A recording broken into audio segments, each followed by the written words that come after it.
Artline Occhialeria, dal 1994 il vero artigianato italiano, quando il Made in Italy è vero Made in Italy.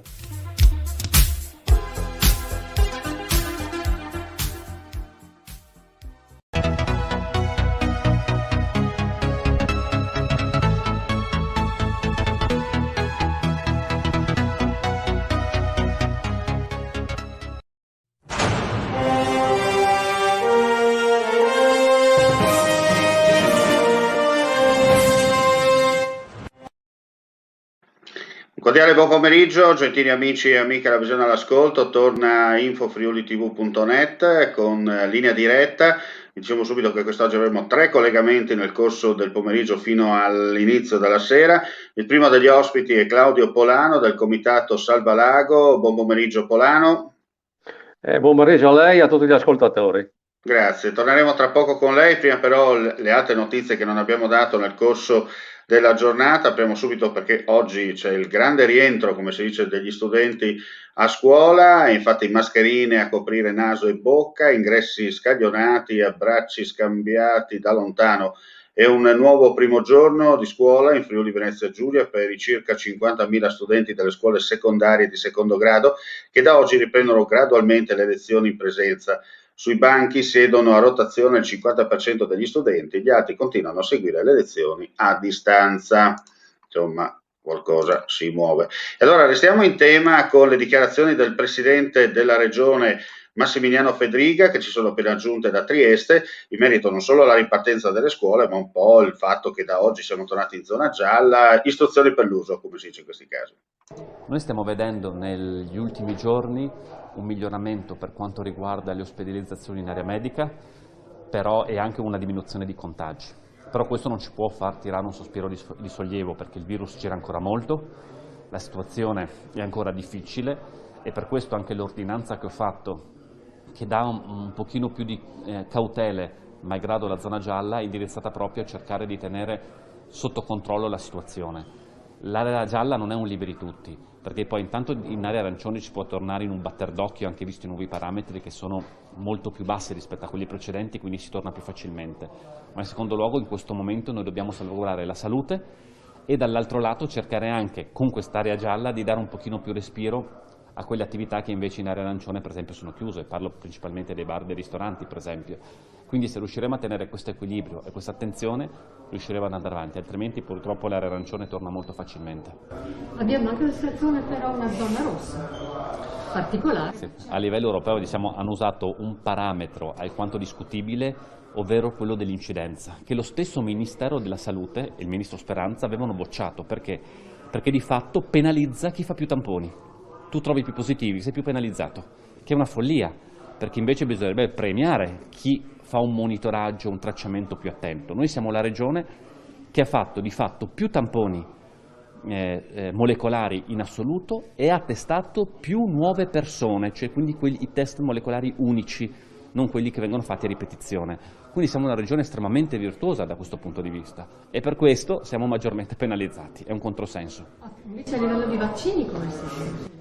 Sui vaccini noi stiamo aspettando ovviamente di avere certezza sull'arrivo dei vaccini. Abbiamo aperto un'agenda vaccinale, devo dire, ed ringraziare tutto il nostro personale sanitario che è stato un grande affare per riuscire a fare moltissimi vaccini. Noi siamo una di quelle 4 regioni che ha superato il 3% di popolazione vaccinata. Stiamo andando avanti con molta forza, però tenendo sempre una scorta di precauzione, perché se non abbiamo i vaccini per fare le seconde dosi rischiamo di vanificare il vantaggio del vaccino stesso e quindi ci siamo mossi con velocità ma anche con le dovute cautele. Quindi noi possiamo dire che se non ci arrivano nuovi vaccini comunque la Regione ha pensato di tenere la scorta per la seconda, il richiamo, perché tanti dicono non ci saranno per i richiami. Noi abbiamo salvaguardato il 30%, quindi in teoria uno per essere sicuro al 100% dovrebbe salvaguardare il 50% ovviamente servendo 2 dosi, però è chiaro che in questo caso avremmo rallentato troppo la campagna vaccinale.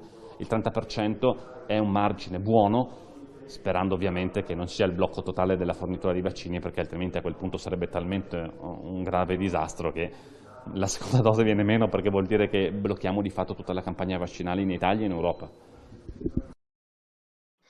Restiamo in tema regionale perché ci sono importanti novità in merito all'ondata di maltempo che ha colpito il Friuli Venezia Giulia, in particolare l'area montana, con questa bella veduta di Forni di Sopra. Vediamo la notizia: la regione è pronta ad anticipare il 70% delle spese sostenute dai 50 comuni dell'area montana che hanno dovuto affrontare la prima fase dell'emergenza legata alle eccezionali nevicate dei primi giorni di gennaio.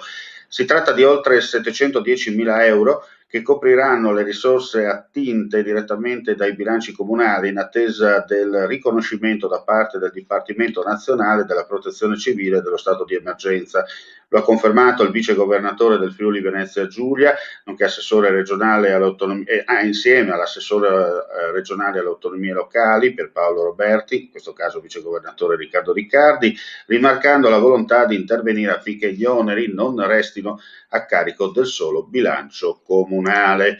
Ancora una notizia e ci trasferiamo a Trieste per la precisione, per dire che meno è meglio, si possono fare meno esami e una gran parte dei bambini alla prima infezione acuta delle alte vie urinarie, ottenendo gli stessi risultati in termini di analisi e cura, ma facendo risparmiare al sistema sanitario nazionale l'esborso di molti fondi che potrebbero essere più utilmente impiegati altrove. Lo affermano il professore Egidio Barbi, direttore della clinica pediatrica, e il dottor Marco Penessi, nefrologo dell'Istituto Burlo Garofolo di Trieste, che hanno condotto uno studio durato 5 anni che ha coinvolto 263 piccoli pazienti, grazie al quale hanno potuto dimostrare come in gran parte dei casi si potrebbero evitare l'ecografia renale attualmente prevista dalle linee guida nazionali e internazionali per escludere malformazioni renali nei bambini che presentano un primo episodio di infezione delle vie urinarie. E adesso andiamo a parlare con l'ospite, come detto collegato con noi Claudio Polano. Parliamo del lago di Cavazzo, perché Polano, nei giorni scorsi c'è stato un incontro, anche se in modalità streaming, ci vuoi raccontare le ultimissime?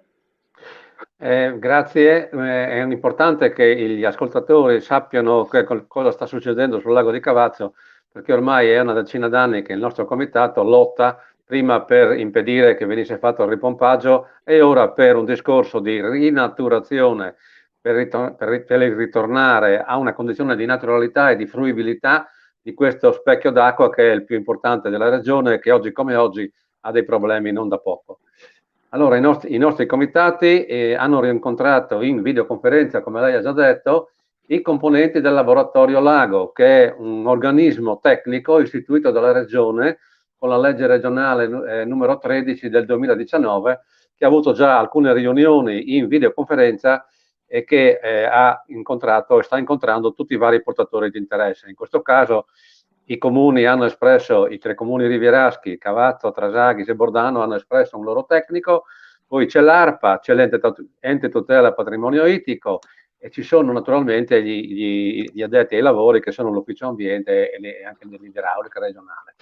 Quindi noi abbiamo espresso in questa videoconferenza tutti i nostri praticamente problemi, che poi sono problemi di carattere generale, perché questo tavolo di lavoro ha avuto, in base appunto a questa norma regionale, l'incarico di fornire una indicazione tecnica su come realizzare il bypass che dovrebbe portare l'acqua in uscita dalla centrale di Sonplago all'emissario del lago stesso all'interno della montagna, come praticamente già accade adesso per lo scarico. Certo. Questo è un intervento di tipo tecnico che non sarà di facile risoluzione, ci rendiamo conto.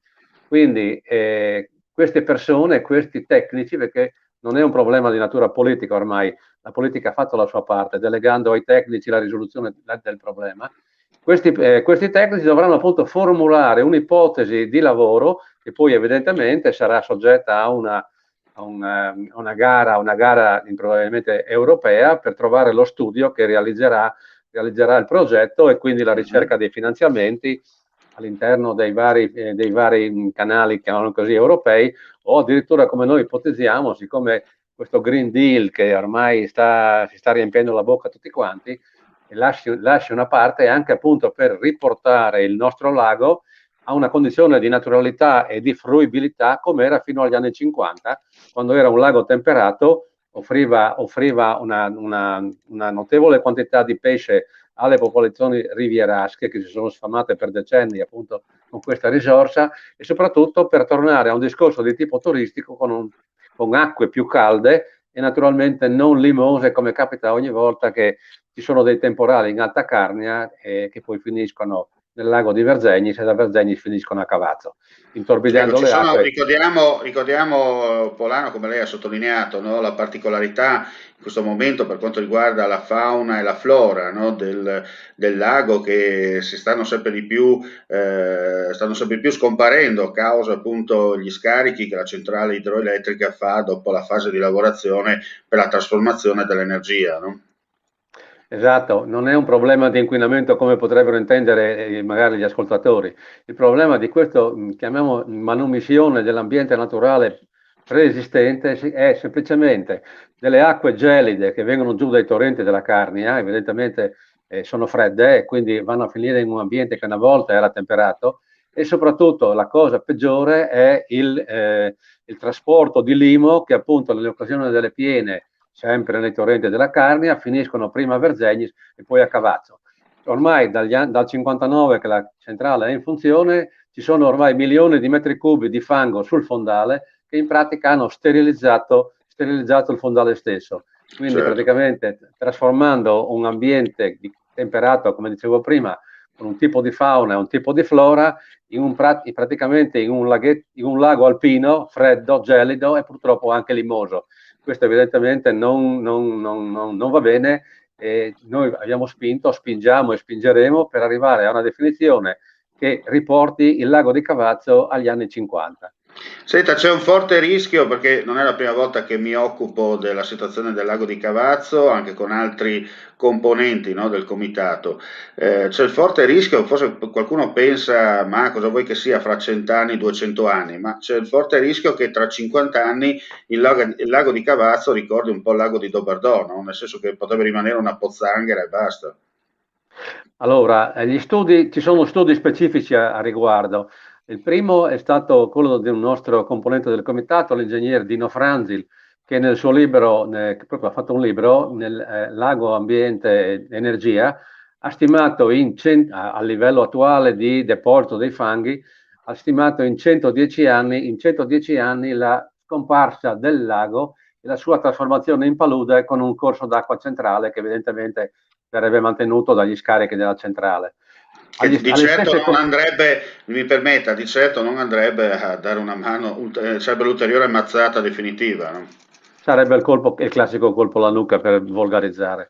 Allo stesso discorso è arrivato l'ingegner Franco Garzon, è un ingegnere trentino, un esperto idraulico fra l'altro, che in base a uno studio commissionato dal BIM Tagliamento, dalle due comunità montane del territorio, cioè la Carnica e la Gemonese, e dai 3 comuni rivieraschi, è arrivato alle stesse conclusioni. Lui stima in 110 anni la scomparsa del lago di Cavazzo. Quindi noi chiaramente ci siamo fatti carico di questo problema, e perché noi non vedremo questa cosa evidentemente, però abbiamo un dovere morale nei confronti delle prossime generazioni di preservare un carattere naturale del lago che evidentemente i nostri padri, i nostri nonni hanno conosciuto, noi no, ma dobbiamo lasciarlo ai nostri Certo. figli e nipoti. Senta, di certo ci saranno sempre i bastiani contrari, nel senso che ci sarà qualcuno che vi dirà: ah, voi siete contro il futuro, contro la tecnologia e via dicendo, però chiaramente se il futuro sposa l'ambiente i risultati vanno bene per tutti. Se uno dei due spinge più da una parte rispetto all'altra, come ha detto lei, si va a rischio che fra 100 anni sul lago di Cavazzo si cammini tranquillamente a piedi senza nessun problema, no? Esatto, ma noi infatti abbiamo sempre sottolineato che la centrale idroelettrica di Somplago, che fra l'altro nel 2029 diventerà proprietà della regione in base anche all'ultima legge che hanno fatto sul grande idroelettrico, adesso sono in via di definizione il regolamento d'altro, però ormai la linea politica è quella, e fra l'altro Roma non ha impugnato la legge, per cui la strada, diciamo così, non è proprio tutta in discesa, ma quasi. Quindi noi diciamo la centrale idroelettrica deve continuare a funzionare, ecco perché ci vorrà una ipotesi progettuale tecnica che permetta di portare fuori l'acqua dalla centrale, praticamente dal suo scarico all'emissario del lago, senza interferire sul lago stesso. È una scommessa, è una grossa scommessa, ce ne rendiamo conto, perché sarà anche un problema tecnico non da poco, però evidentemente oggi come oggi ci sono le possibilità di realizzare questo e quindi che la centrale continui a lavorare e a produrre la sua energia elettrica fin quando sarà in funzione e nel contempo il lago riacquisti le sue caratteristiche di naturalità e fruibilità per poter dare anche una risposta turistica, di pesca, di svago, di divertimento, diciamo così, e non solo al territorio specifico, ma addirittura anche all'intera regione. D'estate lo vediamo benissimo e il lago è strapieno di persone, così come altri torrentelli della zona, il Palari, il Leale. Sono le alternative turistiche, come ha detto lei, no? Cioè, sì. La gente torna a riscoprire un po' quello che era una volta il fiume piuttosto che il laghetto, poi c'è stato il boom del trasferimento, tutti si andava al mare o in montagna, adesso gioco forza si torna a riscoprire quello che sono i nostri territori a chilometro zero, no? Però c'è il rischio, come ha detto lei, che se non interveniamo in tempo, rischiamo di perdere definitivamente quelle che sono queste perle, no? Incastonate nella natura friulana. Esattamente, fra l'altro mi piace citare sempre la frase di un anziano di Alesso che dice, perché è ancora vivo per fortuna, che loro quasi fino a ottobre facevano ancora il bagno, quindi nel lago, perché appunto era abbastanza caldo, era una condizione sufficiente per poter fare un tipo di balneazione, forse un po' tirata, ma evidentemente nei mesi estivi era tranquillamente possibile. Oggi come oggi, con 7-8 gradi, quando va bene, di temperatura, certamente la balneazione non è il massimo. Bisogna dire questo, c'è un piccolo accenno anche di sviluppo turistico, ci sono 2 campeggi e sta ripartendo un albergo appena ristrutturato e c'è la possibilità attorno al lago con un sentiero di fare delle bellissime passeggiate, la bicicletta, la mountain bike. Sul lago, sul Monte Festa c'è la partenza dei deltaplani e dei parapendii, quindi sono tutta quella microeconomia di tipo turistico che con un lago tornato alle condizioni di naturalità potrebbe veramente sbocciare, no? E far ripartire anche l'economia locale, come ha detto lei. Certo, no? certo. Bene, io ringrazio Claudio Polano del comitato Salviamo il Lago di Cavazzo, daremo spazio chiaramente anche se ci sono novità, speriamo positive, più avanti per capire insomma come sta procedendo. Lei in linea di massima ci ha fatto un po' un bilancio di quelle che sono le iniziative, no? Per salvare questa importante perla del Friuli Venezia Giulia, che poi non è solo per il Friuli Venezia Giulia, ma globalmente si risente un po' dappertutto, perché giustamente se perdi quello che madre natura ci ha dato, prima o dopo la fine del gatto la facciamo tutti, no? Ma come ha detto lei, non noi direttamente, ma i nostri futuri figli, pronipoti, bis, nipoti e via dicendo, vanno a rischio domani veramente di trovarsi nulla, nel senso di trovarsi una cattedrale nel deserto, e questo sappiamo poi le conseguenze che ci saranno. Grazie ancora e grazie agli amici che ci hanno ascoltato e visto fino adesso. Vi diamo appuntamento più tardi, intorno alle 17, per un'altra finestra informativa, sempre con infofriulitv.net, linea diretta. Grazie per l'ascolto. Grazie a tutti. Grazie a voi e agli ascoltatori. Perfetto, allora noi torniamo più tardi. Buon pomeriggio a tutti.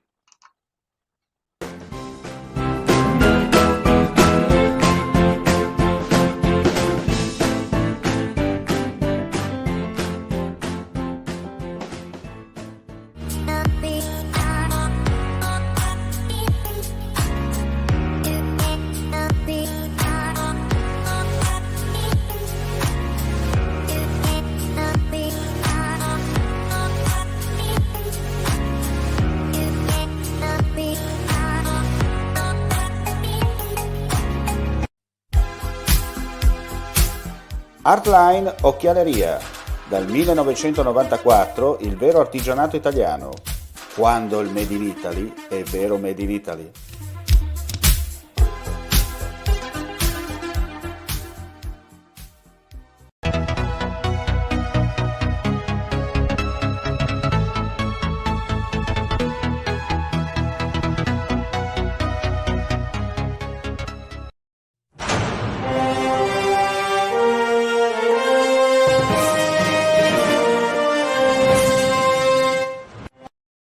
Comunque, gestiti